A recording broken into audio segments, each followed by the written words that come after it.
पाताल देख, मुट्ठी में तीनों काल देख, मेरा स्वरूप विकराल देख। सब जन मुझी में पाते हैं, फिर लौट मुझी में आते हैं, बांधने मुझे तू आया है, जंजीर बड़ी क्या लाया है। नमस्कार, मैं दीपक कुमार सोनी आप सबका दीपक जी एकेडमी में बहुत बहुत स्वागत करता हूँ, बहुत बहुत स्वागत करता हूँ। जैसा कि हम लोग पढ़ रहे थे पिछले क्लास में कि किस प्रकार से हम लोगों ने जाना कि हम लोग पढ़ रहे थे पंजाब राज्य के बारे में, और पंजाब राज्य के बाद हम लोगों ने पढ़ा आंग्ल सिख युद्ध के बारे में। आज ये क्लास है आंग्ल सिख युद्ध के बाद, क्योंकि पंजाब राज्य समाप्त हो गया है दोस्तों। आज ये क्लास है आपका सब छोटे छोटे ऐसे कुछ राज्य जिनके बारे में छोटे छोटे तो है, ज्यादा पढ़ना नहीं है इनके बारे में, लेकिन कुछ कुछ महत्वपूर्ण पॉइंट ऐसे पूछ दिए जाते हैं जहां से लोगों को जब पूछ दिया जाता है तो देख का मैल छूटने लगता है, देह से पसीना छूटने लगता है। आज हम उन्हीं छोटे राज्यों के बारे में जानेंगे। अब जानेंगे कि किस प्रकार से छोटे छोटे राज्य भी हुए, लेकिन उनमें से कोई ना कोई एक शासक ऐसा हुआ जो बहुत ज्यादा नाम कमाएगा और बहुत ज्यादा आगे बढ़ेगा, है ना। तो इस प्रकार से हम जानेंगे छोटे छोटे राज्यों के बारे में, जिनमें से श्रवणकोर राज्य होगा, जिनमें से जाट राज्य होगा जिसको भरतपुर राज्य भी हम लोग कह सकते हैं, जिनमें से आमेर के राजा होंगे राजपूत राज्य को हम लोग बोलेंगे, और जिनमें से कुछ होंगे रुहेलों के बारे में और बंगसों के बारे में हम लोग जानेंगे। आइए हम जानते हैं रुहेलों के बारे में, बंगसों के बारे में, श्रवणकोर राज्य के बारे में दोस्तों। आइए जानते हैं। जैसा कि आप यहाँ देख सकते हैं कि मैंने लिखा है श्रवणकोर राज्य। अब यहाँ पर आपको जानना है श्रवणकोर राज्य में दो प्रमुख राजाओं के बारे में ही पढ़ना है, और ये दो प्रमुख राजाएं कौन कौन से हैं आइए देखते हैं हम। सबसे पहले तो श्रवणकोर राज्य की बात करें तो श्रवणकोर केरल में है। आप नोट डाउन करते चलें, और हर एक क्लास का नोट्स आपको जरूर प्रोवाइड करवाया जाएगा। डिस्क्रिप्शन में हमारा टेलीग्राम लिंक है, वहां पर जाके आप ज्वाइन कर लें और विशेष तरह से तैयारी को अपने को बढ़ावा दें और ज्यादा से ज्यादा समर्थन करें, ताकि ऑफलाइन क्लासेस में जैसा हम क्या कर सके आप लोगों का क्लास ले सके। आइए श्रवणकोर राज्य के बारे में जानते हैं। और श्रवणकोर राज्य के बारे में दोस्तों कहा जाता है कि इसमें पढ़ना सिर्फ एक राजा के बारे में है जहां से क्वेश्चन पूछता है, लेकिन हम यहाँ दो राजाओं के बारे में जानेंगे। हम कोई भी रिस्क नहीं ले सकते हैं, है ना, कि जिस प्रकार से हम लोगों ने कहा है कि बीपीएससी और जेपीएससी तक के एग्जाम को हम लोग कवर करेंगे। आप अच्छे से सुनिएगा, तो मेरा विश्वास है, मेरा ये आशा है कि सारे के सारे प्रश्न यहीं से आएंगे। बहुत ज्यादा आपको नॉलेजेबल होगा ये प्रश्न, बहुत ज्यादा नॉलेजेबल होगा ये क्लास। आप देखें और दोस्तों के साथ शेयर करें और उन्हें बताएं इस क्लास की खासियत। श्रवणकोर राज्य में आपको दो ही राजाओं के बारे में पढ़ना है। एक तो मार्तंड वर्मा होंगे जैसा कि आप लोग देख रहे होंगे, और दूसरा राजा रवि वर्मा होंगे। मेनली राजा रवि वर्मा के बारे में जानना है। कई बार ये क्वेश्चन पूछा जा चुका है, विभिन्न परीक्षाओं में इसको पूछा जा चुका है दोस्तों, है ना। मार्तंड वर्मा, सबसे पहले अगर बात करें मार्तंड वर्मा की, तो ये संस्थापक थे श्रवणकोर राज्य के। इनके बारे में दो ही महत्वपूर्ण बात आपको याद रखना है कि श्रवणकोर राज्य जो कि केरल में अवस्थित है, श्रवणकोर अभी केरल में है दोस्तों, श्रवणकोर राज्य के संस्थापक कौन थे तो मार्तंड वर्मा थे। और मार्तंड वर्मा से दो प्रमुख क्वेश्चन पूछे जाएंगे। एक तो इन्होंने डचों को पराजित किया था। डच आप जान रहे हैं कि डचों के बारे में मैं पढ़ा चुका हूँ और डचों के बारे में बता चुका हूँ। यदि आप नहीं जान रहे हैं तो चैनल को सब्सक्राइब करें, वहां पर आपको टोटल का टोटल लिंक मिल जाएगा। वहां पर सारा का सारा वीडियो आपको दिखेगा, विदेशी कंपनियों का आगमन, वहां से जाके आप पढ़ लें। विशेष तौर पर बहुत विस्तार से पढ़ाया जा रहा है ना। तो मार्तंड वर्मा के बारे में जाने कि ये संस्थापक थे श्रवणकोर राज्य के। इन्होंने डचों को पराजित किया, और मोस्ट इंपॉर्टेंट पॉइंट जो पूछा जाएगा मार्तंड वर्मा से वो ये है कि इनके समय में संस्कृत और मलयालम अपनी चरम सीमा पर थी। फलीभूत हो गई संस्कृत और मलयालम। आप संस्कृत और मलयालम के बारे में जानिए। अरे साउथ इंडिया ही तो है दोस्तों जिन्होंने आज हिंदू सभ्यता को बचा के रखा है, जिन्होंने आज सनातन सभ्यता को बचा के रखा है। आप देखते होंगे कि हम लोगों को पूजा पाठ से उतना मतलब नहीं रहता है, हम बोलते जाओ आप थोड़ा सा भगवान का नाम ले लिया और आगे बढ़ेंगे। लेकिन दोस्तों दक्षिण भारत में आज भी सनातन को बहुत ऊंचे स्तर पर देखा जाता है, आप जानते हैं इस बात को, है ना। तो मार्तंड वर्मा के समय में आपसे क्वेश्चन पूछेगा कि मार्तंड वर्मा के समय में कौन सी भाषाओं का सर्वाधिक विकास हुआ। तो एक तो केरल का अपना भाषा है मलयालम, इसको आपको याद रखना है। और दूसरा संस्कृत भाषा का बहुत ज्यादा विकास हुआ, मलयालम और संस्कृत भाषा इन दो भाषाओं का बहुत ज्यादा विकास हुआ। अब आइए हीरो ऑफ द श्रवणकोर के बारे में जानते हैं, हम राजा रवि वर्मा के बारे में जानते हैं। ये देखिए राजा रवि वर्मा, इनके बारे में जानेंगे। सबसे पहला तो चीज, ये राजा कम और कलाकार ज्यादा थे। अब हम ऐसा क्यों कह रहे हैं कि राजा कम और कलाकार ज्यादा थे, इस चीज को आप समझिएगा, है ना, कि राजा कम और कलाकार ज्यादा थे।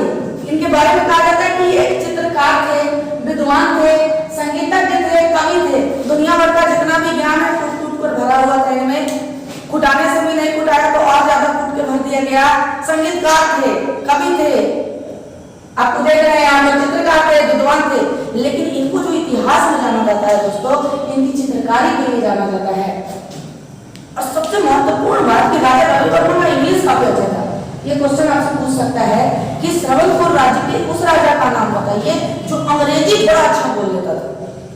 क्योंकि आप देख सकते हैं यहाँ पर कि ये समय 18वीं सदी का समय है, इस समय अंग्रेज अभी आगे बढ़ ही रहे थे, तो इंग्लिश जानेगा कैसे लोग। अकबर के समय में, जहांगीर के समय में जब आया था अंग्रेज लोग, तो जहांगीर को जब बोलता था इंग्लिश में कुछ वर्ड सिखाता था, तो जहांगीर पूरा खुश हो जाता था कि आज अपनी बेगमों को जाके यही बोलेंगे हम। समझिए इस बात को, प्रेम का इजहार करना होता था, उसके लिए इंग्लिश में सिखाया, इंग्लिश में सिखाया, और इंग्लिश में सिखाने के बाद आगे बढ़ गया, बोला हुजूर आप जाके ये चीज बोलिए ना महारानी को। हुजूर गए और बोल रहे महारानी को कुछ बुझा ही नहीं रहा, उर्दू और फारसी पढ़े हुए है, धीरे धीरे टूटा फूटा भाषा में बोल रहे आगे, समझ ही में नहीं आ रहा। इंग्लिश इस प्रकार से सीखा था। लेकिन राजा रवि वर्मा के बारे में आपको जानना है कि राजा रवि वर्मा इंग्लिश काफी अच्छी थी, बहुत महत्वपूर्ण थी इनकी इंग्लिश, बहुत अच्छा थी इनकी इंग्लिश, खतरनाक इंग्लिश बोलते थे एकदम। जो आज आपको स्पोकन इंग्लिश में सिखाया जाता है ना, उससे बेहतरीन ये बोलते थे उस समय, है ना, राजा रवि वर्मा। इसके बाद देखिए बहुत महत्वपूर्ण यहाँ से क्वेश्चन पूछेगा राजा रवि वर्मा के बारे में। ये चित्रकार बहुत खतरनाक किस्म के थे, बहुत अच्छे चित्रकार थे, और इनको इनकी चित्रकारी के लिए ही जाना जाता है दोस्तों। ये चित्रकारी के रूप में क्या क्या का चित्र बनाया जिससे ये फेमस हो गए। आपसे क्वेश्चन पूछेगा कि श्रवणकोर राज्य के उस राजा का नाम बताइए जिन्होंने इन चित्रों को बनाया, काफी ज्यादा फेमस हुआ समय में, है ना। जब हम आपको विश्व इतिहास पढ़ाएंगे तो उस समय आपको बताएंगे कि मोनालिसा का चित्र किन्होंने बनाया, और मोनालिसा का चित्र आज भी इतिहास में बहुत फेमस है, बहुत फेमस है ना। तो उसी प्रकार से देखिए इनके जो फेमस चित्र थे वो अर्जुन और सुभद्रा का चित्र, दूसरा शकुंतला का चित्र, शकुंतला के बारे में आप जानते थे, है ना। राजा का नाम आता है और राजा जाते हैं वहां पर, और राजा जाते हैं और प्रेम मिल जाता है शकुंतला को, इसको श्राप मिल जाता है कि तुम जब तक जिसके प्रेम में खोई हुई है, दुर्वासा ने इसे श्राप देने के लिए काफी फेमस थे। शकुंतला के बारे में आपको चर्चा करेंगे संस्कृत में, संस्कृत का जब आएगा प्राचीन इतिहास का समय आएगा दोस्तों, तो उस समय चर्चा करेंगे शकुंतला के बारे में। शकुंतला का चित्र इन्होंने ही बनाया था, और फल ले जाने वाली स्त्री का चित्र इन्होंने ही बनाया था। ये तीनों चित्र इतिहास में बड़े प्रसिद्ध हैं, और यहाँ से क्वेश्चन पूछा जाता है। आप यहाँ गांठ बांध लीजिए कि जब भी श्रवणकोर राज्य से पूछेगा तो मार्तंड वर्मा से यही 3 पॉइंट से पूछ सकता है, क्योंकि मार्तंड वर्मा की उतनी उपलब्धि नहीं है। लेकिन राजा रवि वर्मा के बारे में पूछेगा कि कौन सा ऐसा राजा हुआ जिसको राजनीति से ज्यादा चित्रकारी में दिमाग लगता था, तो वो राजा रवि वर्मा ही थे दोस्तों। आप इसको जानिए, और श्रवणकोर राज्य में यही 2 राजाओं के बारे में पढ़ना है। ज्यादा कचरा नहीं पढ़ना है आपको, है ना, खाली कचरे बढ़ जाएगा तो फिर सामान कहाँ बनेगा वहां। जहां से क्वेश्चन बन सकते हैं उन सभी चीजों को मैं डिस्कस कर रहा हूँ। आप मेरे साथ पढ़ाई करते चलिए और अपनी तैयारी को सुदृढ़ बनाइए, अच्छा बनाइए। आइए दूसरे राज्य के बारे में हम लोग जानते हैं। जैसा कि आप देख रहे हैं यहाँ पर जाट राज्य, जाट राज्य नहीं कह सकते, भरतपुर राज्य इन्हीं को कहा जाता था। यदि आपसे कभी क्वेश्चन पूछे कि जाट राज्य भरतपुर राज्य, तो एक ही है, जाट राज्य और भरतपुर राज्य। जाट जाति थी खेतीहरों की, खेतीहरों की एक जाति थी, जैसा कि आप यहाँ देख सकते हैं, खेतीहरों की एक जाति थी। अब समझिए कि जाटों की स्थापना किसने की थी, तो चूड़ामन ने की थी, है ना। आपको चूड़ामन याद रखना है, मतलब कि आप जैसे भी याद रख सकते हैं, हम लोग तो याद रखें इसको एक मन चूड़ा से आपको चूड़ामन याद रखना है कि चूड़ामन संस्थापक थे जाटों का, और जाटों के संस्थापक थे 1690 तक 1721 तक इनका कार्यकाल रहा। 1700 में देखिए इन्होंने जाट राज्य की स्थापना की, भरतपुर राज्य की स्थापना की, इन्होंने थीम दुर्ग की स्थापना की। और थीम दुर्ग के बारे में थोड़ा सा पॉइंट आता है। थीम दुर्ग एक ऐसा दुर्ग था जिससे मुगलों पर आक्रमण करने की इन्होंने साहस किया। चूड़ामन जाटों के बारे में ऐसा कहा जाता है कि ये लड़ाकू जनजाति के होते हैं, है ना, मारपीट करने में तो एकदम बर्बाद कर देते हैं मार के, है ना। इन लोगों ने मुगलों को चुनौती दी उस समय, और मुगलों को चुनौती देके थीम दुर्ग से ही मुगलों की चुनौती दी जाती थी। ये क्वेश्चन पूछा गया है कि थीम दुर्ग की स्थापना किस जाट राजा ने की थी, तो चूड़ामन ने की थी। अब देखिए यहाँ पर एक पॉइंट आएगा कि जयसिंह, जो जयसिंह को आप आगे देख रहे हैं यहाँ पर, सवाई जयसिंह, जयसिंह से साथ युद्ध होता है इनका, क्योंकि सवाई जयसिंह देखो मुगलों के बहुत ज्यादा करीब होगा, आपको हम बताए पहले, मुगलों के बहुत ज्यादा करीब है जयसिंह। और जयसिंह देखिए, जयसिंह के साथ इनका युद्ध होता है, और चूड़ामन को जो घमंड था ना कि हम एकदम बहुत ज्यादा एकदम उत्पाती हैं, मेरे जैसा कोई शासक नहीं है, मेरे जैसा शक्तिशाली नहीं है, हम मुगलों पर आक्रमण कर रहे हैं, जयसिंह से ये पराजित हो गया। और जब जयसिंह से पराजित हुआ तो इसको इतना आत्मग्लानि हुआ, इसको सब बोल रहा था कि राजा साहब आप तो हार गए, सब इस पर हंस रहा था, जिसके कारण दोस्तों इसने आत्महत्या कर ली जयसिंह से हारने के पश्चात। मोस्ट इंपोर्टेंट क्वेश्चन आपसे पूछेगा कि जाटों का वो कौन सा शासक था जिसने आत्महत्या कर ली जयसिंह से हारने के पश्चात, वो चूड़ामन ही था। पॉइंट टू बी नोटेड, आप इसको नोट कीजिएगा, वो चूड़ामन ही था जिसने जयसिंह से हारने के पश्चात आत्महत्या कर ली और अपना जीवन खत्म कर दिया। आपको लग रहा हो कि आत्महत्या करना कोई सरल काम है क्या, कि आत्महत्या कर लिए? आप समझिए, आप भी तैयारी के दौरान है, आप भी बाहर आकर पढ़ते होंगे, है ना, इधर उधर दर्शन ना किया करें। अगर देवी के दर्शन में रहेंगे तो देवता के दर्शन होते देर नहीं लगेंगे दोस्तों, आपको यमराज तुरंत आएंगे। इस चीज को आप ध्यान में रखिएगा, है ना। आप समझिए, अभी आपको बड़ा ज्यादा पॉपुलैरिटी पब्लिसिटी मिलता हो, जहां आदमी जाते हो बोलते हो कि नहीं हम तो यूपीएससी का तैयारी कर रहे हैं, कुछ दिन में वीडियो बन जाएंगे, और जाके और माता पिता की इच्छा के अनुरूप आप दिमाग लगा रहे हैं किसी और चीज में। जब आप पूरा आवेदन कर दिए, पूरा प्रचार कर दिए कि मेरा बेटा, आपको पिताजी माताजी भी कहेंगे मेरा बेटा इस चीज का तैयारी कर रहा है, उस चीज का तैयारी कर रहा है, और जब इस चीज का उस चीज का तैयारी में हुआ, आपका पूरा प्रचार हो जाएगा, घर वाले सब मानेंगे वाह बहुत अच्छा लड़का है, पूरा तैयारी कर रहा है, लेकिन लड़का यहाँ करता रहा है, वो तो लड़का ही तो जान रहा है। और जब आपका तैयारी नहीं होगा ना, तो वही प्यार नफरत में बदलेगा और वही इज्जत बेइज्जती में बदल जाएगा। आपको दुनिया एकदम वीरान लगने लगेगी और दुनिया एकदम मायूस लगने लगेगी। उस परिस्थिति में आपके अंदर बहुत सारा नेगेटिव थॉट आएगा। इसलिए अभी से अच्छा से तैयारी कीजिए, क्योंकि अभी बहुत लोगों को आपको जवाब देना है दोस्तों, है ना। इसीलिए चूड़ामन के बारे में कहा जाता है, चूड़ामन ही था जो जयसिंह से पराजित होकर बेचारा आत्महत्या कर लिया। कभी भी अपने आप में घमंड नहीं पाना चाहिए। आप देखिए, चूड़ामन के बाद बदन सिंह शासक बनेंगे, और बदन सिंह से एक ही क्वेश्चन पूछा जाएगा कि अहमद शाह अब्दाली ने इसी जाट सरदार को क्या दिया था, राजा की उपाधि दी थी। 1721 से 1756 तक इनका कार्यकाल था। और उसके बाद जो शासक बनेगा वो सूरजमल बनेगा 1756 से 1763 तक। अगर एक तरह से कह ले कि जाट सत्ता का वास्तविक संस्थापक कौन था, तो वो सूरजमल ही था। आपको याद रखना है, सूरजमल ही था जाट सत्ता का वास्तविक संस्थापक। और सबसे मोस्ट इंपोर्टेंट पॉइंट यहाँ से जो पूछेगा कि पानीपत का तृतीय युद्ध जब हुआ, अब देखिए इसके बारे में आप थोड़ी सा कहानी के थ्रू समझ लीजिए कि पानीपत का तृतीय युद्ध अहमद शाह अब्दाली और मराठों के बीच हुआ था। आप देख रहे हैं कि सूरजमल से पहले के जो शासक से बदन सिंह, उनका अच्छा संबंध था अहमद शाह अब्दाली से। अरे उनका अच्छा संबंध नहीं रहता तो अहमद शाह अब्दाली राजा की उपाधि क्यों देता?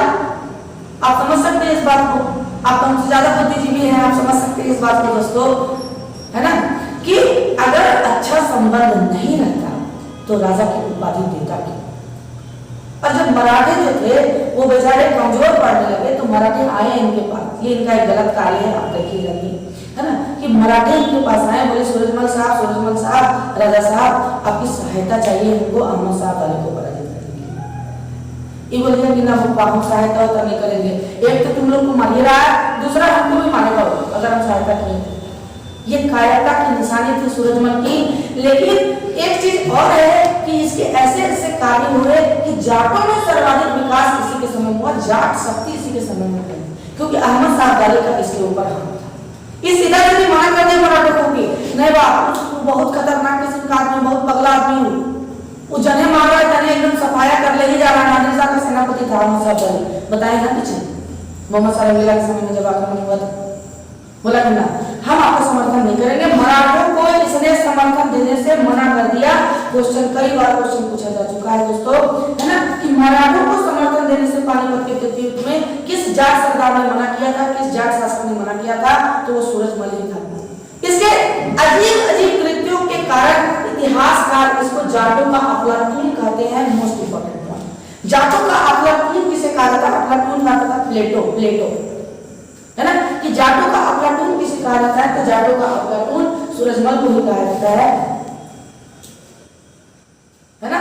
तो ध्यान दीजिएगा कि सूरजमल, बदल सिंह चूड़ामल ये हुए, और इसके बाद जो शासक बने वो इतने महत्वपूर्ण नहीं है, लेकिन आपको अंतिम शासक तो याद ही रखना होता है। क्या पता मैं भी पूछ दे, है ना, कि जवाहर सिंह इसके बाद बने, फिर रतन सिंह बने, फिर रणजीत सिंह बने, फिर केसरी सिंह, फिर रणधीर सिंह बने, और रणधीर सिंह ही अंतिम शासक हैं। किसके? जाटों के अंतिम शासक है दोस्तों, रणधीर सिंह अंतिम शासक है जाटों के। अब आइए हम जाते हैं राजपूत राज्य आमेर के बारे में। ये कुछ छोटे छोटे राज्य हैं जहां से आपको क्वेश्चन पूछे जाएंगे, और इन्हीं क्वेश्चनों की बदौलत यही सब क्वेश्चन होते हैं दोस्तों। 1857 की क्रांति सब पढ़ता है, विदेशी कंपनियों का आगमन सब पढ़ता है, सब कुछ पढ़ता है, लेकिन ये सब क्वेश्चन जब पूछे जाते हैं ना, तो देह का पसीना कहां कहां से निकलने लगता है ना, इंसान को ये भी मालूम नहीं होता है ना। समय तो ऐसा घूमेगा ना, तो मन आएगा, जो भी समय होता है आपका ऐसा घूमेगा ना कि जीवन में फिर वो समय आपको लगेगा ना कि भाई 5 मिनट और रहता तो बढ़िया रहता है, थोड़ा सा जान ले। इतिहास को बड़ा अच्छे से जानिए, इतिहास को प्रैक्टिकली लीजिए, इतिहास रटने का चीज नहीं है। यदि आपको हमारा क्लास अच्छा लगता है दोस्तों, तो आप सब्सक्राइब करें और समर्थन बढ़ाएं, ताकि मैं लाइव क्लासेस ले सकूं, है ना। आमेर के राजा के बारे में जानना है, राजपूत राज्य आमेर, क्योंकि उस समय मॉडर्न इंडिया में फलीभूत यही राजा थे, आमेर के राजा। और इसमें भी आपको एक ही राजा के बारे में जानना है जो महत्वपूर्ण है, वो है जयसिंह के बारे में। ये वही जयसिंह है दोस्तों जिसको सवाई की उपाधि दी थी फर्रुखसियर ने, और उसके बाद इसे सवाई जयसिंह बोला जाता है। 1722 में सवाई की उपाधि इसको फर्रुखसियर ने दिया था, और 1722 में इसी ने क्या किया कि जयपुर राज्य की जयपुर शहर की स्थापना की, जो जयपुर राजा थे, पिंक सिटी, गुलाबी सिटी, गुलाबी पिंक सिटी जयपुर, है ना। जयपुर राज्य की स्थापना, जयपुर शहर की स्थापना किसने की थी? गुलाबी नगरी की स्थापना किसने की थी? तो वो सवाई जयसिंह थे। 1722 में आपको याद रखना है। आपको एक प्रश्न का जरूर जवाब देना, कमेंट में इसका जवाब दें। मैं हर रोज एक क्वेश्चन छोड़ के जाऊंगा आपके लिए कि जयपुर राज्य की जयपुर शहर की स्थापना किसने की? सवाई जयसिंह ने 1722 में। आपको बताना है कि आगरा शहर की स्थापना किस दिल्ली सल्तनत के सुल्तान ने किया था? आपको ये कमेंट बॉक्स में बताना है, और बहुत अच्छे तरीका से पढ़ाएंगे, है ना। उसके बाद जानिए ये महान खगोल शास्त्री थे, खगोल शास्त्री थे, बहुत बड़े महान खगोल शास्त्री थे। आपसे पूछेगा कि कौन से ऐसे राजपूत राजा हुए जो बहुत बड़े महान खगोल शास्त्री थे, तो ये जयसिंह थे दोस्तों। और खगोल शास्त्र में आगे बढ़ाने के लिए, खगोल शास्त्र के अध्ययन के लिए इन्होंने पूरे देश भर में, पूरे हिंदुस्तान में 5 केंद्रों को बनाया था। वो 5 केंद्र थे दिल्ली, जयपुर, मथुरा, उज्जैन, वाराणसी। याद रखिएगा, ये क्वेश्चन पूछा गया है कि जयसिंह के द्वारा कहां पर वेधशालाएं स्थापित नहीं की गई? वेद यहाँ पर बोला जा रहा है, वेधशालाएं नहीं, आप यहाँ पर देख सकते हो, वेधशालाएं, वेधशाला। जयसिंह ने वेधशालाएं कहां पर निर्माण नहीं किया था या स्थापित नहीं किया था? तो आपको दे देगा इन 5 शहरों में से कोई 4 शहर को उठा के दे देगा, 5वां को और दे देगा, बोल देगा बताइए हजारीबाग में हुआ था कि रांची में हुआ था कि नहीं वेधशालाओं का निर्माण? तो क्या वेधशालाओं का निर्माण हजारीबाग और रांची में हो रहा है? ये कहाँ हो रहा है? दिल्ली, जयपुर, मथुरा, उज्जैन, वाराणसी। वेधशालाओं से आपको हम समझा रहे हैं कि वेधशालाएं होती क्या थी। तो वेधशालाएं दोस्तों ये खगोल विज्ञान को आगे बढ़ाने का और खगोल विज्ञान में और ज्यादा रिसर्च करने का ये स्थान होता था, जो केंद्र बनाए गए थे 5 सवाई जयसिंह के द्वारा, है ना। ध्यान दीजिए, इन्होंने 2 अश्वमेध यज्ञ किए। पूछेगा आमेर का वो कौन सा राजा था जिसके नाम 2 अश्वमेध यज्ञ करने का कीर्तिमान है? वो राजा सवाई जय सिंह था। अश्वमेध आप यज्ञ आप समझिए, जो राजा राम ने किया था, लोग उसने पकड़ा था, मारपीट हुआ था, वही अश्वमेध है। घोड़ा पर लिख के छोड़ा जाता था कि इस घोड़े को जो पकड़ेगा अश्वमेध है, समझिए अश्वमेध, अश्व का मतलब घोड़ा। इस घोड़े को जो पकड़ेगा उसको सवाई जय सिंह से क्या करना होगा? युद्ध करना होगा। और अगर जो भी नहीं पकड़ा घोड़ा, जितना जमीन माप दिया उतना जमीन उस राजा के अधीन आ जाता था। यही अश्वमेध यज्ञ था दोस्तों, है ना। सोचिए कोई एक करने के लिए सोचा है, सवाई जय सिंह ने 2 अश्वमेध यज्ञ किए थे। आपसे पूछेगा किस राजपूत राजा ने, किस आमेर के राजा ने, है ना, ये भारमल के वंशजों में ही आएंगे। आप समझिए इस बात को, राजा भारमल जोधाबाई के पिता, है ना। किस आमेर के राजा ने 2 अश्वमेध यज्ञ करने का कीर्तिमान स्थापित किया? तो वो सवाई जय सिंह। अब देखिए इनको गणित से इतना प्यार था, इनको खगोल शास्त्र से इतना प्यार था कि इन्होंने क्या किया कि यूक्लिड के रेखा गणित को, आप समझ सकते हैं, यूक्लिड विभाजन परिमेय, यूक्लिड का रेखा गणित यानी कि अर्थमेटिक, समझिए आप। वो जो आप भागफल वाला पढ़ते हैं ना कि भाजक बराबर, मतलब कि भाज्य बराबर भाजक इनटू भागफल प्लस शेषफल, वो रेखा गणित है, यूक्लिड के द्वारा ही दिया गया है, जो 10th क्लास में पढ़े होंगे, आप लोग जानते होंगे।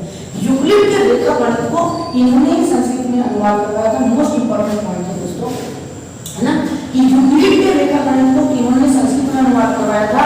तो वो राजा जैसे भी थे, सवाई जैसे मीडियम में लॉगरिथम लॉग ए, लॉग बी, लॉग सी आप लोग पढ़ते हैं 12th क्लास और 11th क्लास में होता है। उसका लेखन नेपियर ने किया था। नेपियर के लॉगरिथम का संस्कृत में अनुवाद सवाई जैसे ने करवाया है। इतना डीप का पॉइंट है ये कि जब पूछ दिया जाता है तो बढ़िया का पसीना छूट जाता है। लेकिन अब आपका पसीना नहीं छूटेगा क्योंकि ठंडा आने वाला है दोस्तों, है ना। देखिए नेपियर का लॉगरिथम का संस्कृत अनुवाद किसने करवाया? इसी सवाई जय सिंह ने। यूक्लिड का रेखा गणित का संस्कृत अनुवाद किसने करवाया? सवाई जय सिंह ने। अब देखिए 2 छोटे छोटे राज्य हैं, इनमें से कुछ संस्थापकों के बारे में जानना है और कुछ महत्वपूर्ण है। यहाँ से क्वेश्चन भी नहीं पूछे जाते हैं क्योंकि हम संपूर्ण तैयारी करवा रहे हैं इस क्लास के माध्यम से, इस चैनल के माध्यम से। इसलिए ध्यान से देखिएगा कि रुहेले राज्य के स्थापना वीर राहुल और अली मोहम्मद ने की थी। बस यही पूछेगा भी तो बस यही, इसके अलावा संभावना नहीं बनती यहाँ से क्वेश्चनों की, क्योंकि उतने ज्यादा विकसित हुए ही नहीं और उतने ज्यादा कोई प्रतापी शासक नहीं हुए जैसे राजा रवि वर्मा के जैसा, या तो फिर जयसिंह के जैसा, या तो फिर सूरजमल के जैसा कोई प्रतापी शासक के सभी हुए। वीर राहुल और अली मोहम्मद इसके संस्थापक थे।